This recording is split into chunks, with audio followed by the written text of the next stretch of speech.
All right, so we're back, and today we are diving into something pretty spectacular. Oh yeah, I'm excited for this one. Yeah, so listeners gave us the 1964 My Fair Lady Wikipedia page, and I mean, what a classic. A true classic. I Yeah, mean, there. you can't talk about movie musicals without bringing up My Fair Lady. Right, and I think what's so cool is that it has this layered history, right? It's like a film based on a musical. Based on a play. Based on a play, exactly. Yeah, George Bernard Shaw's Pygmalion. It's fascinating how it's traveled through these different forms. Right. So today we're going to kind of unpack that whole journey. We'll look at everything from, how it was made all the way to like its lasting impact, its recognition and stuff like that. Sounds good. Let's dive in. All right. So first off, let's talk about the movie itself. The production. I mean, we got to start with the director, right? George Cukor. Oh yeah, a legend. I mean, his filmography is incredible. Absolutely. And of course, adapted from the stage musical, the Lerner and Loewe musical from 56. Yeah, one of the most successful musicals of all time. For sure. And, it's interesting because only one person from the original Broadway cast made it into the film. Rex Harrison, right. The OG Henry Higgins. Exactly. He was just so perfect in that role, they couldn't imagine anyone else. And it makes sense he owned that role on stage. Yeah, but then there's the whole Eliza situation, right? Ah, yes, the casting that sparked 1,000 debates. Audrey Hepburn as Eliza Doolittle. I mean, she's obviously a huge star, but you can't deny Julie Andrews made that role her own on Broadway. Exactly. It's one of those what-if scenarios, right? What if Andrews had gotten the film role? Right, because she had the stage presence, the voice, I mean, everything. It makes you think about what the studio was prioritizing. Was it the massive star power of Audrey Hepburn? Or did they think she could truly embody the role vocally as well? Yeah, and that leads us to a pretty surprising detail about the film. Well, maybe not surprising for everyone, but for some folks out there, they might not realize that Audrey Hepburn, she didn't actually sing most of her songs in the movie. Really? Yeah, she was dubbed by Marnie Nixon. Oh, wow. That's interesting. So it wasn't just her acting. It was her look and presence, too, that they wanted. And it wasn't just Hepburn either. Jeremy Brett, who played Freddie, his singing was also dubbed. By Bill Shirley, right? Yeah, but interestingly, Rex Harrison and Stanley Holloway, who played Eliza's dad, they used their own voices. So they stuck with the stage veterans for those roles. Exactly. It really shows you how different things were back then in terms of translating a musical to film. It was this blend of different priorities, It's fascinating to think about what audiences expected back then. Was it more about the spectacle, the visuals, or the actual singing? Right. And I think in some ways it speaks to this kind of like movie magic element, that the audience was willing to accept. For sure, it's a different era of filmmaking. For sure. Okay, so let's move on to the actual story of My Fair Lady. For those who might not be as familiar with it, basically we have Professor Henry Higgins, this phonetics expert. So someone who studies how sounds are made in speech.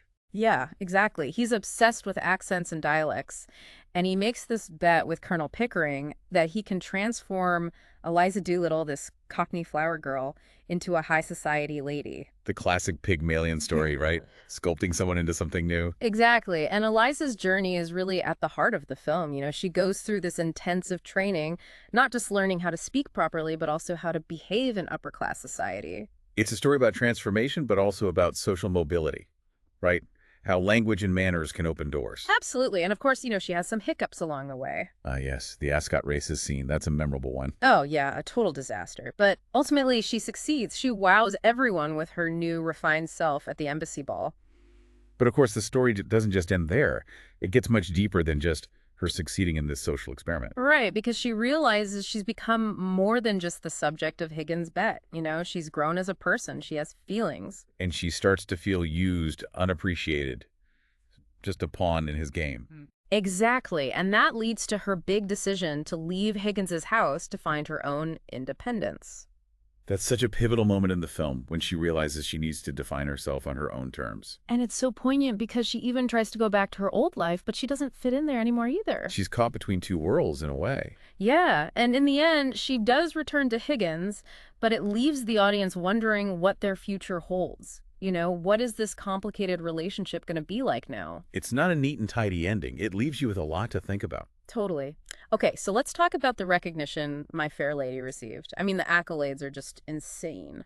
It's hard to overstate how successful this film was critically and commercially. For real. I mean, let's start with the Oscars. It basically swept the 1965 awards. 8 Oscars. 8, Best Picture, Best Director for Cukor, Best Actor for Rex Harrison. Best Actor for Rex Harrison. Best Cinematography, Best Art Direction, Best Costume Design, Best Sound, Best Score.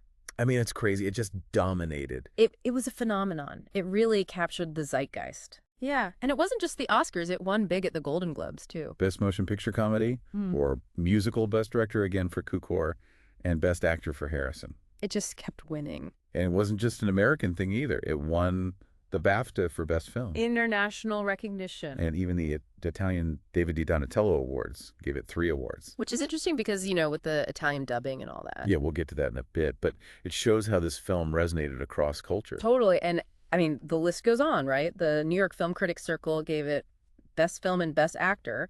The National Board of Review put it in their top 10 films of the year. Even the American Cinema Editors and the Directors Guild of America gave it awards for editing and directing. This was a cultural phenomenon. And it's still celebrated today. Look, it was inducted into the National Film Registry of the Library of Congress in 2018. Yeah, that's huge. It means it's deemed culturally, historically, or aesthetically significant enough to be preserved. Exactly. And the American Film Institute ranked it as one of the 100 greatest American films of all time. Okay, so now let's talk about something really fascinating.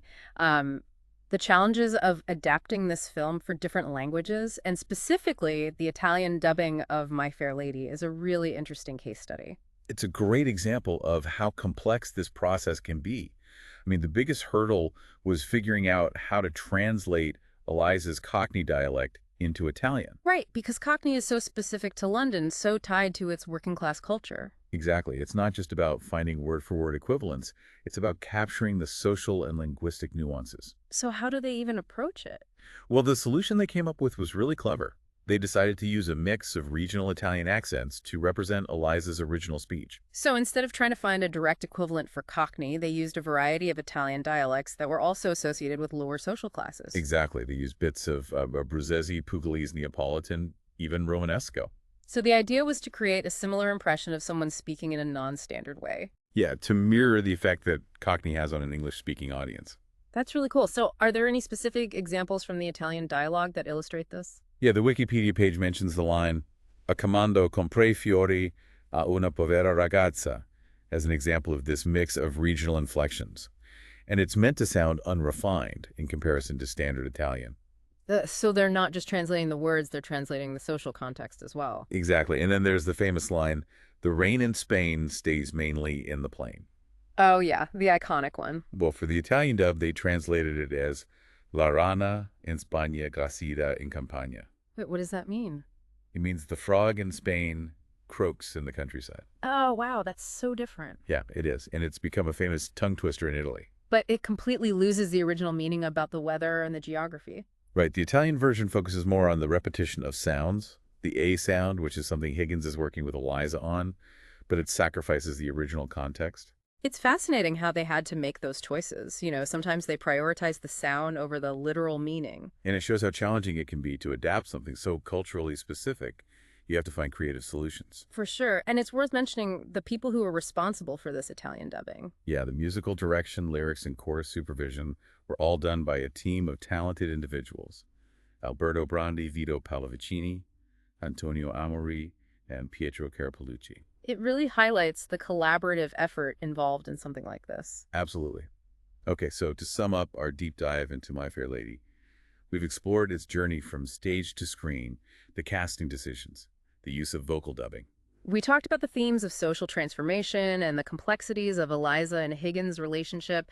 And of course, we highlighted the film's incredible success, its numerous awards, and its enduring legacy. We also touched upon the fascinating world of linguistic adaptation, particularly the challenges and creative solutions involved in the Italian dubbing. And I think it all leads to a really interesting question that you, our listeners, can ponder. What does the adaptation of My Fair Lady across different media and languages tell us about the essence of a story? How much can a story be reshaped or reinterpreted as it travels across cultures? What do we gain and what do we lose in the process? It's a fascinating question with no easy answers. It really makes you think about the balance between staying true to the original work and making it accessible and resonant for new audiences. Exactly. It's a delicate dance, and My Fair Lady is a perfect example of that.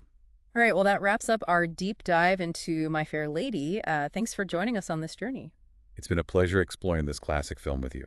And as always, keep those Wikipedia pages coming, and we'll see you next time on The Deep Dive. Until then, happy exploring.